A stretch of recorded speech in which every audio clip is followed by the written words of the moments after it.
Project બનાવ્યો છે. Broad distance school of સાયન્સના સ્ટુડન્ટ છે. મારું નામ પટેલ હર્ષવી, પટેલ ફોરમ, પટેલ હિમાની. આ રોબોટનું નામ છે રોબોટિક આર્મ વિથ ફિંગર્સ. આ રોબોટ માણસના હાથ જેવી રચના ધરાવે છે. માણસના હાથમાં જેમ શોલ્ડર, કોણી, કાંટું, આંગળીઓ એવા ભાગ હોય છે, એવી રીતે જ આ રોબોટમાં શોલ્ડર છે, આ કોણી છે, કાંટું છે, આંગળીઓ છે, એવી બધી જ રચના કરવામાં આવી છે. આમાં કુલ 5 મોટરો જોઈન્ટ કરવામાં આવી છે અને તેના બધા વાયર એક સર્કિટમાં જોઈન્ટ કરવામાં આવે છે અને તેને નીચે સેલ દ્વારા ચાલુ કરવામાં આવે છે.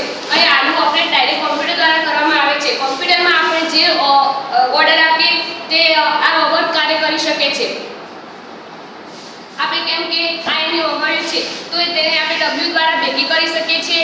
આને છૂટી પણ કરી શકીએ છીએ. આપણે કોઈ બી ઓર્ડર આપીએ તો આ કરી શકે છે. આપણા દેશમાં રહેલા ડોક્ટરો જો બીજી જગ્યાએ દેશમાં રહેલા ડોક્ટરો વિદેશમાં ઇન્ટરનેટ દ્વારા રોબોટ દ્વારા ઓપરેશન કરી શકે છે. સરહદ પર આપણે જો આ રોબોટને મોકલીએ તો ખાસા બધા સૈનિકોની જિંદગી આપણે બચાવી શકીએ છીએ.